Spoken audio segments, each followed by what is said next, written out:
Assalamualaikum warahmatullahi wabarakatuh.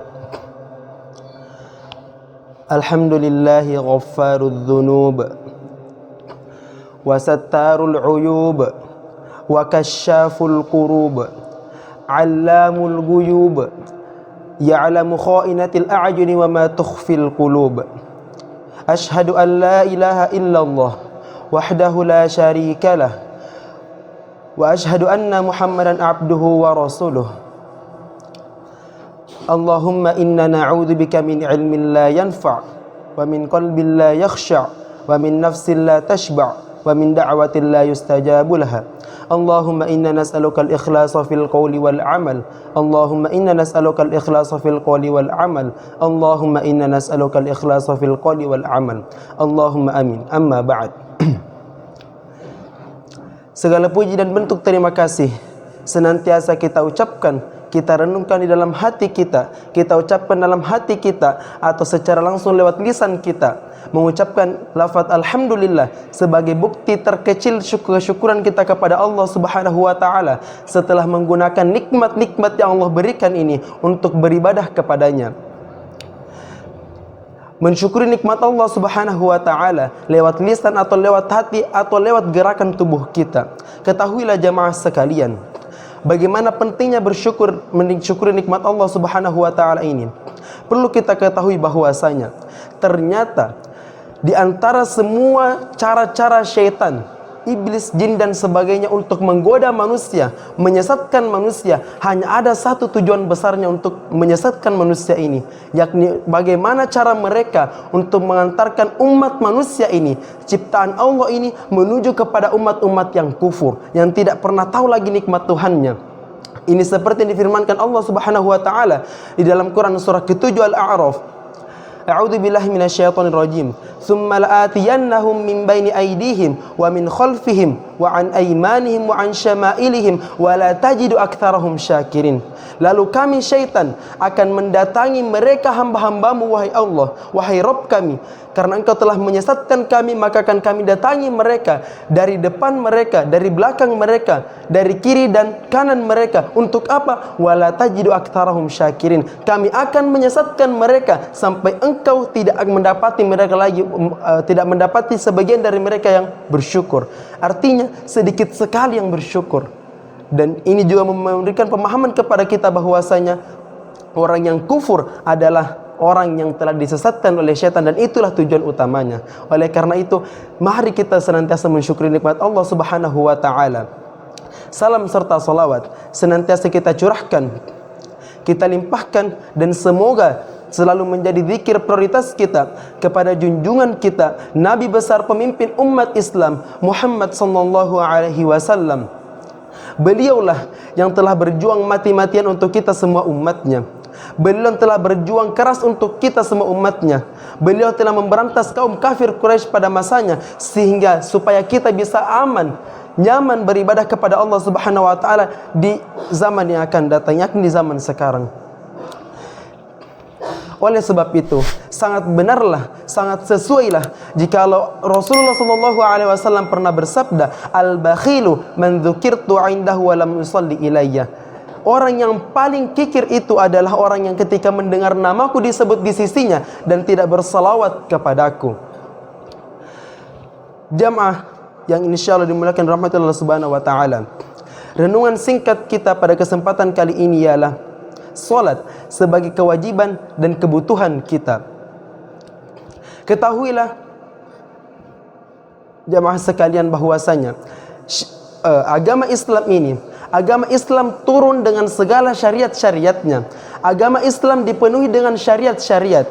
Allah menurunkan semua syariat ini, baik itu berupa perintah ataupun larangan, yang dimana semua perintah atau larangan ini ada manfaat dari manusia tersebut, ada manfaat untuk manusia tersebut. Ketika kita mengerjakan perintah Allah Subhanahu wa taala, maka manfaatnya kembali kepada kita sendiri. Dan kalau kita mengerjakan atau meninggalkan perintah Allah yang telah Allah syariatkan kepada kita, maka mudaratnya kembali kepada kita sendiri. Dan sebaliknya, apabila larangan-larangan Allah Subhanahu wa taala kita kerja ini, kita laksanakan larangan Allah Subhanahu wa taala, maka itu akan kembali kepada diri kita sendiri. Dan kalau kita tinggalkan larangan Allah Subhanahu wa taala, juga manfaatnya ada pada kita sendiri. Seperti yang difirmankan Allah Subhanahu wa taala di dalam Quran surah Al-Isra ayat 7, in ahsantum ahsantum li anfusikum, jikalau kalian berbuat baik maka kebaikan akan kembali kepada kalian sendiri, wa in asatum falaha, dan kalau berbuat jahat maka kejahatan itu akan kembali kepada kita sendiri.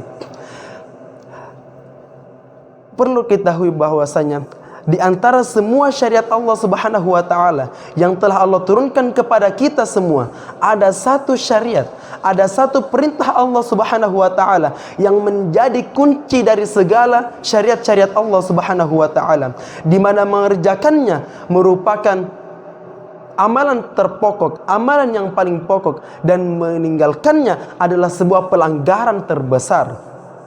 Itulah salat. Salat menjadi kunci kebahagiaan kita. Salat menjadi kunci kebahagiaan kita dunia dan akhirat. Salat menjadi kunci diterimanya amal kita. Salat menjadi kunci keimanan kita. Salat menjadi kunci baiknya seseorang atau tidak. Bahkan salat ini menjadi ciri terbesar orang bertakwa setelah kata iman. Disebut oleh Allah Subhanahu wa taala di dalam Quran surah kedua Al-Baqarah ayat 2 sampai 3. Allah berfirman, "Dzalikal kitabu la raiba fihi hudal lil muttaqin." Itulah kitab Al-Qur'an yang kami turunkan dan tidak ada keraguan di dalamnya. Hudal lil muttaqin, petunjuk bagi mereka yang bertakwa. Siapakah yang bertakwa itu? Ciri pertama yang disebut oleh Allah Subhanahu wa taala dalam ayat ketiganya, alladzina yu'minuna bil ghaib. Itulah yang percaya kepada yang ghaib. Yu'minu bil ghaib. Yu'min, kata iman ini selalu identik dengan kata yakin, tidak sekedar percaya, meyakini betul-betul bahwa Allah lah penciptanya, Allah pembawa rezeki, Allah yang menurunkan berkah, Allah yang menyembuhkan, Allah yang mengabulkan doa, dan Allah yang berkuasa atas segala sesuatu. Inilah yang disebut dengan iman itu. Lalu ciri yang kedua setelah kata iman bagi orang-orang yang bertakwa adalah wa yuqimunas shalah, orang yang mendirikan salat. Bukan puasa, bukan baca Al-Quran. Salat menjadi perkara terpenting setelah iman. Artinya setelah bertauhid, setelah berakidah yang benar, salat menjadi perintah yang paling utama sebelum perintah-perintah yang lain. Urgensi atau pentingnya memperbaiki salat. Pentingnya salat ini. Untuk apa kita salat? Kenapa kita diperintahkan untuk salat? Pertama, salat menjadi tolak ukur keimanan sekaligus tolak ukur kebaikan seseorang. Semakin bagus salat kita, semakin bagus pula iman kita. Semakin bagus salat kita, maka semakin bagus pula kepribadian kita. Baiknya seseorang bisa dilihat dari bagaimana dia serius menjalankan salat. Seperti dalam ayat yang tadi yang kita baca, alladzina yu'minuna bil ghaib wa yuqimunas shalah, yaitu orang-orang yang beriman kepada Allah dan mendirikan salat. Perhatikan keindahan Al-Quran jamaah sekalian.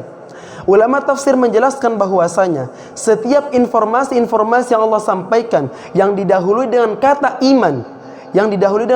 iman, maka apapun yang datang setelah kata iman ini, baik itu perintah ataupun larangan, maka perintah atau larangan ini akan menjadi tolak ukur keimanan seseorang. Dalam ayat tersebut disebutkan bahwasanya alladzina yu'minuna bil ghaib wa yuqimunas shalah, adalah orang-orang yang beriman, yang yakin kepada Allah Subhanahu wa taala dan mendirikan salat. Salat diungkapkan setelah kata iman. Itu menandakan bahwasanya salat ini menjadi tolak ukur keimanan seseorang. Semakin rajin kita salat, semakin serius kita dalam salat, semakin rajin kita memaksa diri untuk ke masjid, melaksanakan salat berjamaah 5 waktu, maka semakin bagus pula keimanan kita. Ini adalah tanda-tanda keimanan yang tinggi. Dan sebaliknya jamaah sekalian, semakin kecil perhatian kita terhadap salat, semakin kurang perhatian kita terhadap salat, wal iyadu billah, maka ini adalah tanda-tanda dari kelemahan iman. Semakin kecil perhatian kita terhadap salat, maka semakin kecil pula iman yang ada dalam hati kita. Sekaligus salat ini menjadi tolak ukur keimanan seseorang. Karena baiknya seseorang apabila orang itu sudah memiliki iman yang tinggi, maka di saat itulah kepribadian akan terbentuk dengan sendirinya. Yang kedua, urgensi solat yang kedua. Solat menjadi kunci di sebuah amal kita. Di dalam hadis Rasulullah SAW yang sudah cukup masyhur, Rasulullah SAW pernah bersabda, "Awwalu ma yuhasibu bihi 'abdi yaumal qiyamah salatahu." Hal yang pertama kali yang akan dihisab oleh Allah Subhanahu wa taala di yaumul qiyamah adalah salatnya. Ketika kita menghadap Allah Subhanahu wa taala, ketika kita berada di depan Allah Subhanahu wa taala, sebelum kita masuk neraka atau masuk surga, kita menghadap Allah Subhanahu wa taala dengan sendiri. Kita bergetar di hadapan Allah Subhanahu wa taala, tidak bisa lagi berkata dusta, menghadap Allah dengan sendirinya, gemetar di depan Allah Subhanahu wa taala. Kita berpikir, apakah saya bisa masuk surga atau bisa masuk neraka? Dan pada saat itu tidak ada pertanyaan Allah sebelum menanyakan tentang salat kita. Baguskah salat kita atau jelekkah burukkah salat kita? Faida fasada sairu amali. Kalau salat ini sudah buruk di mata Allah Subhanahu wa taala, maka buruk semualah amal-amal orang tersebut. Dan sebaliknya, wa idza salaha sairu amali. Kalau salatnya ini sudah bagus di mata Allah Subhanahu wa taala, bukan di mata kita. Mungkin di penglihatan kita salat kita sudah bagus, tapi menurut Allah belum. Wa idza salaha sairu amali. Kalau salat ini sudah bagus di hadapan Allah Subhanahu wa taala, maka bagus semualah amal-amal kita. Oleh karena itu, betapa pentingnya untuk memperbaiki salat ini. Begitu pentingnya untuk memperbaiki salat ini.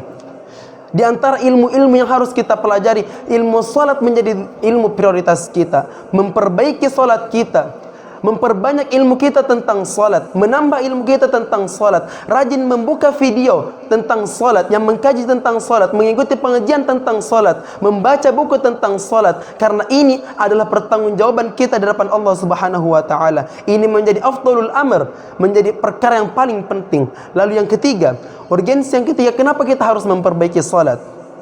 Karena salat ini menjadi pembeda terbesar orang itu kafir atau orang itu beriman. Di dalam hadis Rasulullah sallallahu alaihi wasallam, al-farqu bainal kafir wal mu'min tarkus salat. Al-farqu, pembedaan terbesar yang menjadikan orang itu beriman atau orang itu kafir, ciri-ciri terbesarnya ada pada tarkus salat. Dia bagus dalam salatnya atau dia lalai dalam salatnya.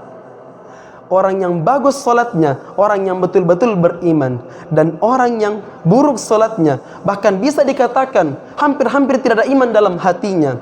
Ini disebut oleh Rasulullah SAW di dalam hadis lain. Al-ahdu bainana wa bainahumus salah. Perjanjian yang membedakan kami orang beriman dengan mereka orang kafir adalah salat. Faman tarakaha muta'ammidan faqad kafara jihara. Maka siapa yang meninggalkan perjanjian terbesar ini, yakni salat, secara sengaja, muta'ammidan maknanya tidak ada rasa penyesalan ketika meninggalkan salat, tidak merasa bersedih, tidak merasa akan diancam oleh Allah Subhanahu wa taala, tidak merasa akan diazab oleh Allah Subhanahu wa taala, faqad kafara jihara. Maka ditakik oleh Rasulullah sallallahu alaihi wasallam, bahkan menggunakan harfun ta'kid, menggunakan huruf-huruf yang menegaskan, faqad kafara jihara, maka dia telah kafir secara nyata. Tidak cukup untuk takkidnya, sampai Rasulullah SAW menyebutkan secara nyata. Itulah bagaimana pentingnya untuk kita memperbaiki salat. Betapa pentingnya untuk kita merasakan kebutuhan kita terhadap salat. Dan begitulah kenapa kita sangat dilarang untuk mengatakan selesai lagi salat, lepaslah kewajiban. Ini kesalahan. Kita salat bukan sekedar kewajiban, kita salat bukan sekedar melaksanakan kewajiban, tapi kita salat memang karena kita membutuhkannya, memang karena kita butuh salat itu. Jamaah sekalian yang insyaallah dimuliakan oleh Allah Subhanahu wa taala, apabila semua perintah Allah, apabila semua syariat ini selalu dilihat wajibnya, selalu dilihat sunnahnya, selalu dilihat bebannya, maka wallahi itu akan berat dikerjakan. Tapi kalau semua perintah Allah ini dilihat bahwa di sanalah ada pengabulan doa, di sanalah kesehatan, di sana ada kebahagiaan, maka akan terasa mudah untuk mengerjakannya. Lalu kiat untuk memperbaiki salat. Bagaimana cara untuk memperbaiki salat kita? Yang pertama, meyakini dan merasa takut terhadap semua ancaman-ancaman Allah yang diberikan kepada orang yang meremehkan salat, seperti dalam hadis-hadis yang telah disebutkan sebelumnya. Tanamkan rasa takut dalam hati kita apabila kita tidak mengerjakan salat. Tanamkan rasa takut dalam hati kita apabila kita belum lulus dari salat ini, apabila salat kita masih banyak kurangnya. Motivasi diri kita, muhasabah diri kita, hitung-hitung diri kita. Dari sekian ribu rakaat, dari sekian ribu sujud yang telah kita kerjakan, sujud yang manakah, ruku yang manakah yang pernah kita kerjakan betul-betul untuk Allah Subhanahu wa taala? Betul-betul kita merasakan kehadiran Allah Subhanahu wa taala di dalamnya. Semua orang beriman, semua orang yang merasa beriman harus takut ketika mendengar hadis Rasulullah SAW. Hadis sahih, inna rajula la yusalli sittina sanatan. Ada orang yang salat sampai 60 tahun. 60 tahun salat, la yuqbalu lahu salatun. Tidak ada diterima salatnya satu pun. Tidak ada diterima salatnya dari 60 tahun ini. Kenapa? La'allahu yutimmu ruku' wa la yutimmu sujud. Karena kemungkinan dia sempurna ruku'nya tapi tidak sempurna sujudnya. Ruku'nya sesuai dengan Nabi tapi sujudnya tidak sesuai dengan Nabi. Wa yutimmu sujud wa la yutimmu ruku'. Atau mungkin sujudnya sempurna seperti Nabi tapi ruku'nya tidak sempurna. Tidak ada diterima salatnya satu pun karena kesalahan sedikit saja dalam salat. Oleh karena itu kita perlu banyak belajar tentang salat. Lalu yang kedua, kiat memperbaiki salat. Tanamkan dalam hati dan rasakan kebahagiaan atas semua janji-janji Allah terhadap orang-orang yang memperbaiki salat, terhadap orang yang bagus salatnya. Di dalam hadis Rasulullah SAW pernah bersabda, "Ma ra'aitum law anna nahran fi babi ahadikum." Bagaimanakah pendapat kalian? Bagaimanakan pendapat kalian apabila kalau seandainya ada sungai di depan rumah kalian, fayaktasilu minhu khamsa marrat, lalu dia mandi padanya sampai 5 kali, hal yabqa min darunihi syai'un, apakah akan tersisa kotoran sedikit? Qalu, para sahabat berkata, ya Rasulullah, la yabqa min darunihi syai'un, pasti ya Rasulullah, orang kalau mandi 5 kali sehari tidak akan tersisa lagi kotoran. Maka Rasulullah SAW bersabda, fadzalika khamsu salawat yamhullahu bihi khotoya. Seperti itulah salat 5 waktu, salat fardu, Allah menghapus padanya kesalahan-kesalahan. Tidak ada satupun manusia yang luput dari kesalahan. Tidak ada satupun manusia yang tidak pernah berbuat salah. Semua kita pernah berbuat salah. Oleh karena itu, Allah telah memberikan kita jalan-jalan untuk menghapus kesalahan ini, agar kita tidak terjerumus ke dalam neraka. Karena kita masuk ke dalam neraka karena terlalu banyak dosa. Mungkin ada amal, ada pahala, tapi dosa terlebih banyak. Dan yang menyebabkan kita masuk surga bukan karena tidak pernah berdosa. Ada dosa tapi amalnya lebih banyak, karena mungkin beramal tapi juga dari mana amal-amalnya ini menghapus dosanya. Oleh karena itu penting untuk kita mempelajari salat ini, memperbaiki salat ini, karena salat ini salah satu sarana, alat untuk menghapus dosa kita, agar kita bisa masuk surga Allah Subhanahu wa taala. Penutupan. Oleh karena itu, mari kita temukan hakikat kehidupan ini. Mari kita temukan tujuan kehidupan kita yang sebenarnya lewat serius menjalankan perintah Allah yang satu ini. Perintah Allah yang satu ini, yakni salat. Memperbaiki betul salat ini, karena di sana ada tujuan hidup kita yang sebenarnya. Di dalam hadis Rasulullah SAW pernah bersabda, "Idza qara'a ibnu Adam sajadah fasajadah." Apabila anak Adam itu membaca surah sajadah lalu sujud, fa'tazila syayatin, maka syaitan ini lari menjauh para syaitan. Faqalu, lalu mereka berkata, wailul li. Di dalam hadis lain, wailullah, sebuah kecelakaan untukku, kecelakaan besar untukku. Ketika anak Adam itu sujud membaca surah sajadah, umira ibnu Adam, anak Adam telah diperintahkan untuk sujud, fasajada, kemudian mereka sujud, fa'alaihil jannah, maka bagi mereka surga. Wa umirtu an asjuda, dan dahulu aku pernah disuruh untuk sujud, fa'abaitu fa'alayyan nar, dan aku berpaling dari sujud itu, aku menyombongkan diri untuk tidak sujud, fa'alayyan nar, maka wajib atasku neraka. Oleh karena itu, betapa pentingnya salat ini jamaah sekalian, betapa besarnya manfaat salat ini jamaah sekalian, betapa banyaknya manfaat salat ini, betapa dahsyatnya salat ini membawa pengaruh terhadap kehidupan manusia, dan betapa dahsyatnya ancaman bagi mereka yang meninggalkannya, yang melalaikannya, yang memandang remehnya. Demikianlah nasihat singkat kita pada kesempatan kali ini. Apabila ada kesalahan kata mohon dimaafkan. Aku qouli hadza, hadanallahu yakum ajma'in wal afwa minkum. Wassalamualaikum warahmatullahi wabarakatuh.